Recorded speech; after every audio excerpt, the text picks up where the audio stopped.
सुप्रभात मेरे प्यारे बच्चों। एक बार फिर से हम हाजिर हैं आप सभी लोगों के सामने इस ऑनलाइन की कक्षा में विशेषण का भाग 2 लेकर के।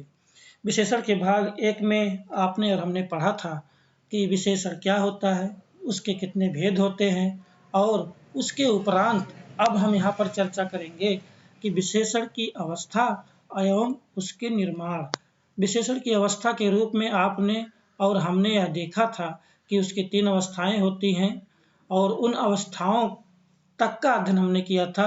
आज इस चर्चा के बिंदु में हम देखेंगे कि उन अवस्थाओं का अंतर क्या है, उनकी विशेषता क्या है, और इसके साथ ही साथ हम यह भी देखेंगे कि विशेषण का निर्माण हम लोग किन किन बिंदुओं पर कर सकते हैं और कैसे कर सकते हैं। इस चर्चा के बिंदु के उपरांत आप यह जान सकेंगे, आप यह समझ सकेंगे कि विशेषण की अवस्था कैसी होती है, कितने प्रकार की होती है और उनमें क्या मूलभूत अंतर है। इसके साथ साथ आप यह भी सीखेंगे कि विशेषण की रचना हम कैसे करते हैं। तो हम और आपने इतना अध्ययन किया था, विशेषण की अवस्था के 3 भेदों को हमने जाना था। अब हम आज उन तीनों ही अवस्थाएं, मूल अवस्था, उत्तर अवस्था और उत्तम अवस्था के अंतर को जानेंगे, उनके गुणों को जानेंगे। मूल अवस्था, उत्तर अवस्था और उत्तम अवस्था। यहाँ पर आप देख रहे हैं कि जो इसकी मूल अवस्था है, मूल अवस्था में 2 शब्द मिलकर के बने हुए हैं, एक है मूल और दूसरी है अवस्था। दूसरा उत्तर अवस्था, उत्तर अवस्था भी 2 शब्दों के मेल से बना हुआ है, एक है उत्तर और दूसरा है अवस्था। तीसरा उत्तम और अवस्था, इसमें भी 2 शब्दों के मेल से बना है। मूल शब्द का अर्थ होता है रूट, उसका जड़, और उत्तर शब्द का अर्थ होता है बाद में। उत्तम शब्द का अर्थ होता है कि यह सर्व से सर्वोत्तम या सबसे उत्तम है। तो आइए हम इनका एक एक करके अध्ययन करते हैं। इनका हम तुलनात्मक अध्ययन करें तो वह और भी कहीं न कहीं आप लोगों के लिए श्रेयस्कर होगा, आपको समझने में आसानी होगी। इसलिए हम यहाँ पर इन तीनों ही अवस्थाओं का एक तुलना के रूप में अध्ययन करेंगे।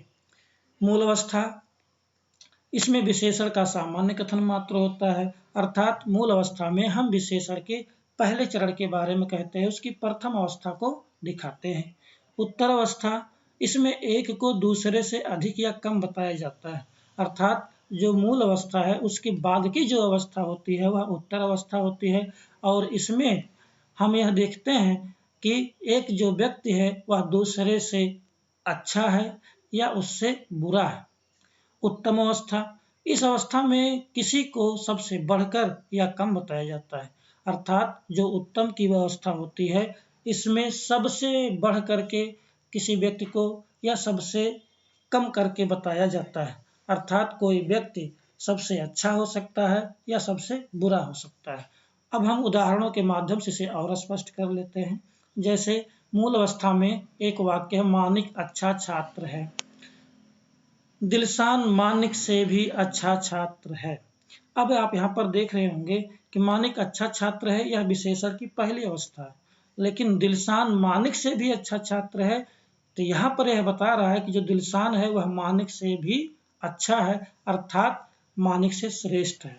यह हो गया इसकी उत्तर अवस्था। और जब हम उत्तम अवस्था की बात करते हैं तो यहाँ पर आप देख रहे होंगे कि भूपेंद्र सबसे अच्छा छात्र है, अर्थात यह विशेषण की सबसे उत्तम अवस्था है। एक उदाहरण और देखते हैं। रश्मि शांत स्वभाव की छात्रा है, यह इसकी मूल अवस्था होगी कि शांत स्वभाव होना उसका विशेषता है, यह इसका प्रारंभिक कथन है, यह केवल सामान्य कथन है। लेकिन जब हम कहते हैं कि गौरी रश्मि से भी अधिक शांत स्वभाव की छात्रा है, तो यहाँ पर दोनों का तुलना हुआ और उसमें गौरी को रश्मि से भी श्रेष्ठ बताया गया। अंत में हम देखते हैं इसकी उत्तम अवस्था, श्रीन सबसे अधिक शांत स्वभाव की छात्रा है, अर्थात यहाँ पर इन दोनों ही रश्मि और गौरी, इन दोनों से ही सबसे अधिक शांत अगर कोई है तो वह श्रीन है, अर्थात इससे शांत कोई भी नहीं है। इस तरह से विशेषण की इन तीनों ही अवस्थाओं में हमने देखा कि जो सामान्य कथन है वह उसका मूल अवस्था, प्रारंभिक अवस्था, उसके बाद की जो अवस्था होती है यह उसकी उत्तर अवस्था, और जो सबसे उत्तम अवस्था होती है उसे हम विश्लेषण की उत्तम अवस्था कहते हैं। प्रिय विद्यार्थियों, अब हम देखते हैं विशेषणों की तुलना, कि अगर आप कोई शब्द बना रहे हैं तो वहां पर तुलनात्मक रूप कैसे बनाएंगे, उसको कैसे समझेंगे। पहला है उच्च, उच्च मतलब अच्छा, और अगर यदि हम उसमें तर प्रत्यय जोड़ देते हैं तो यह बन जाता है उच्चतर, अर्थात वहां पर पहली प्रारंभिक अवस्था से श्रेष्ठ अवस्था क्या हो गई, उच्चतर की। और जब हम तम प्रत्यय जोड़ देते हैं उच्च और तम, तो वह हो जाते हैं विशेषण की उत्तम अवस्था। प्रिय प्रारंभिक अवस्था, प्रियतर, उच्च प्रियतर हो गया इसकी उत्तर अवस्था। और जब आप देखेंगे प्रियतम, जब हमने तम प्रत्यय जोड़ दिया तो वहां पर हो गया उसकी उत्तम अवस्था। न्यून मतलब कम, न्यूनतर उससे भी कम, न्यूनतम सबसे कम, लघु छोटा, कम, लघुतर उससे भी छोटा, और लघुतम मतलब सबसे छोटा। तो इस तरह से हम यदि तर प्रत्यय जोड़ते हैं तो वह विशेषण की उत्तर अवस्था, और यदि हम तम प्रत्यय जोड़ते हैं तो वह विशेषण की उत्तम अवस्था का बोध कराता है। आगे हम चलते हैं, तो अब हम देखते हैं विशेषण की रचना, की रचना हम किस प्रकार से कर सकते हैं। रचना की दृष्टि से विशेषण तीन प्रकार के होते हैं। मूल विशेषण, जो विशेषण अपने मूल रूप में ही विशेषता बतलाते हैं उन्हें हम कहते हैं मूल विशेषण। जैसे ऊंचा, नीचा, मोटा, अच्छा, सुंदर, बुरा। यहाँ पर बच्चों आप देख रहे होंगे, चाहे ऊंचा हो, नीचा हो, मोटा हो या अच्छा हो, इनमें कोई भी प्रत्यय नहीं लगा हुआ है, सब अपने में पूर्ण है, इसलिए इन्हें हम कहते हैं मूल विशेषण। मूल विशेषणों के साथ में यदि हम उपसर्ग और प्रत्यय जोड़कर बनाएं तो भी हम उस विशेषण को बना सकते हैं। जैसे उपसर्ग और प्रत्यय जोड़कर हम बनाते हैं, तो मान लीजिए हमने यहाँ पर 4 कॉलम बना रखा है, उपसर्ग का और उससे बनने वाले नया शब्द का, प्रत्यय और उससे भी बनने वाले नया शब्द का। जैसे हमने ले लिया दुर उपसर्ग, दुर उपसर्ग को हमने बल मूल शब्द में जोड़ा तो हमारा शब्द बना दुर्बल, या दुर उपसर्ग को हमने जन प्रत्यय में जो जन मूल शब्द में जोड़ा तो हमारा शब्द बना दुर्जन, बुरा, या इक प्रत्यय हमने जोड़ दिया समाज मूल शब्द में तो हमारा शब्द बना सामाजिक, या नीति शब्द में हमने बना एक प्रत्यय जोड़ा तो हमारा शब्द बन गया नैतिक। सा उपसर्ग में हमने फल मूल शब्द जोड़ा तो हमारा हो गया सफल, या सा उपसर्ग के साथ हमने पूत शब्द जोड़ दिया तो हो गया सपूत। इला प्रत्यय हमारा है, इला में अगर हमने सज प्रत्यय जोड़ा, सज मूल शब्द जोड़ा और ईला प्रत्यय लगाया तो हो गया सजीला। आप तो जानते ही होंगे कि जो प्रत्यय होता है वह शब्द के अंत में लगता है और जो उपसर्ग होता है वह शब्द के पहले लगता है। कु उपसर्ग में हमने पुत्र शब्द जोड़ दिया तो ये हो गया कुपुत्र, या मार्ग शब्द जोड़ दिया हो गया कुमार्ग। वान प्रत्यय हमने लिया, अगर उसमें हमने बल शब्द जोड़ दिया तो बलवान हो गया, शक्ति शब्द जोड़ दिया शक्तिवान हो गया। इस तरह से हम उपसर्ग और प्रत्यय जोड़कर भी विशेषण बना सकते हैं। कहीं कहीं हम ये भी देखते हैं कि उपसर्ग और प्रत्यय दोनों मिलकर के भी विशेषण बनाते हैं। आइए उसको भी देख लेते हैं। माना हमने अप उपसर्ग लिया और मान मूल शब्द लिया और उसमें इत प्रत्यय भी जोड़ दिया, अर्थात उपसर्ग भी जोड़ा और प्रत्यय भी जोड़ा। इन दोनों को जोड़ करके हमने क्या बनाया, नया शब्द अपमानित।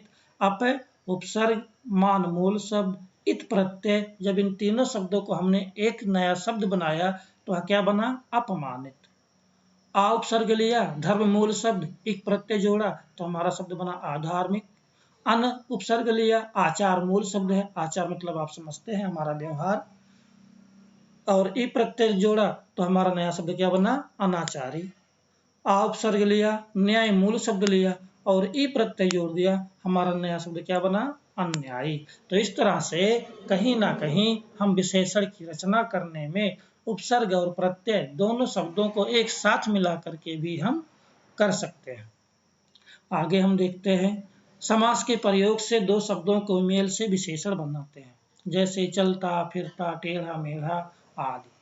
हम कहीं ना कहीं समास से भी विशेषण की रचना कर सकते हैं। संज्ञा शब्दों से विशेषण बनाना, हम संज्ञा शब्द से विशेषण बना सकते हैं। यह पूरी श्रृंखला हमने बना रखी है, आप इसे एक बार दो बार देख करके समझ सकते हैं। हम यहाँ पर कुछ का वर्णन कर देते हैं, जैसे भूख हमारा एक संज्ञा है, उससे विशेषण हमारा बनेगा भूखा। विचार हमारी संज्ञा है, उससे हमारा नया शब्द विशेषण शब्द क्या बनेगा, वैचारिक। द्रव मतलब समझते हैं आप, और उससे शब्द बनेगा विशेषण द्रवित। जयपुर हो गया, जयपुर एक स्थानवाचक, स्थान का बोध कराता है, एक स्थान का नाम है, उससे संबंधित जो भी क्रियाकलाप है उसे हम बोलते हैं जयपुरिया। आपने वहाँ पर पढ़ा होगा, मिठाई वाले चैप्टर में जब आप पढ़ेंगे तब वहाँ पर देखेंगे कि उसने कैसा साफा पहन रखा था, बीकानेरी, बीकानेर से संबंधित बीकानेरी। फेन मतलब होता है झाग, और जो झाग से संबंधित हो उसे हम बोलते हैं फेनिल। ग्राम, ग्राम मतलब गांव, गांव में रहने वाला ग्रामीण। इस तरह से आप देख सकते हैं कि हम संज्ञा शब्दों से विशेषण किस प्रकार बना सकते हैं। हम देखते हैं सर्वनाम शब्दों से विशेषण बनाना। सर्वनाम आप समझते हैं संज्ञा के बदले जो प्रयोग होते हैं, जैसे सर्वनाम हो गया जो, अगर हमें विशेषण बनाना हुआ तो हम उससे क्या बनाएंगे, जैसा। वह सर्वनाम है, उससे क्या बनाएंगे हम विशेषण, कैसे बनेगा, वैसा। यह सर्वनाम है, इससे हम क्या बना सकते हैं, ऐसा। मैं सर्वनाम है, इससे हम क्या बना सकते हैं, मुझसा या मेरा। तो इस तरह से सर्वनाम शब्दों से भी हम विशेषण बना सकते हैं। क्रिया शब्दों से विशेषण बनाना। क्रिया आप समझते ही हैं, जानते ही हैं, जिस शब्दों के द्वारा किसी कार्य का करना या होना पाया जाए उसे हम क्रिया कहते हैं। हम उससे विशेषण कैसे बनाते हैं ये भी देख लेते हैं। बेचना एक क्रिया है, लेकिन बिकाऊ उसकी विशेषता है। बेचना हमारी क्रिया हो गया। अगर मान लीजिए कोई सामान कोई व्यक्ति बेच रहा है तो वहां पर वह लिख देता है कि यह बिकाऊ है। आप कहीं कहीं देखते होंगे मकानों के ऊपर लिखा होता है यह मकान बिकाऊ है, अर्थात यह मकान जो है वह बिकने वाला है, उसका जो मालिक है उस मकान को बेचना चाहता है। खाना हमारा क्रिया है, अब वो कहते हैं खाऊ है। जैसे बहुत सी ऐसी क्रियाएं हैं जिनसे हम विशेषण बनाते हैं। पढ़ना हमारा क्रिया है। अब कोई भी वस्तु जब पढ़ी गई, कोई पुस्तक, तो बोलते हुआ तो पठित है, मतलब उसे हम पढ़ सकते हैं। पालना क्रिया है, और पालने वाला अर्थात जो हमारा पालन पोषण करे वो पालनहार या पालने वाला है। अव्यय से भी हम विशेषण बना सकते हैं। अब हम देख लेते हैं इसे भीतर हमारा क्या होता है, अव्यय। अव्यय ऐसे शब्द होते हैं जिन पर किसी भी लिंग, वचन या कारक आदि का प्रभाव नहीं पड़ता। आप व्याकरण की पाठों में जब हम अध्ययन करेंगे विकारी और अविकारी शब्दों में, तो वहां पर आप अविकारी शब्द के रूप में अव्यय को हम पढ़ेंगे तो उसे भली बात समझेंगे। और यहाँ पर हम केवल इतना समझ लेते हैं कि अव्यय ऐसे शब्द होते हैं जिनका रूप कभी भी नहीं बदलता। जैसे भीतर हमारा अव्यय है, लेकिन जब हम इससे विशेषण बनाएंगे तो हम क्या बनाएंगे, भीतरी। बाहर अव्यय है, उससे हम विशेषण क्या बनाएंगे, बाहरी। ऊपर हमारा अव्यय है तो विशेषण क्या बनाएंगे, ऊपरी। पीछे हमारा अव्यय है, उससे क्या बनाएंगे, पिछला। नीचे हमारा अव्यय है तो हमारा विशेषण क्या बनेगा, निचला। आगे हमारा अव्यय है, उससे हम क्या बना सकते हैं, अगला। प्यारे बच्चों, आज हमने विशेषण के इस अंतिम भाग 2 को पढ़ा और समझा। हमें आशा और विश्वास है कि आप सभी लोगों ने इसे भली भांति समझ लिया है और जान लिया है। यदि किसी भी प्रकार की दुविधा हो, कोई संशय हो, तो आप उसे एक बार दो बार इस वीडियो को देख करके समझ सकते हैं, जान सकते हैं। अब आप लोगों के लिए गृह कार्य है। आपको विशेषण के चारों भेदों से दो दो उदाहरण लिखना है। आपकी जो व्याकरण निकुंज पुस्तक है उससे विशेषण पाठ की कार्यपत्रिका भरना है और विशेषण के तीनों अवस्थाओं के दो दो उदाहरण लिखने हैं। तो प्रिय विद्यार्थियों, आप सभी को बहुत बहुत धन्यवाद। आप सबका दिन मंगलमय हो। आगे हम फिर हाजिर होंगे एक नए अध्याय के साथ, एक नए पाठ के साथ। तब तक हम विदा लेते हैं। बहुत बहुत धन्यवाद।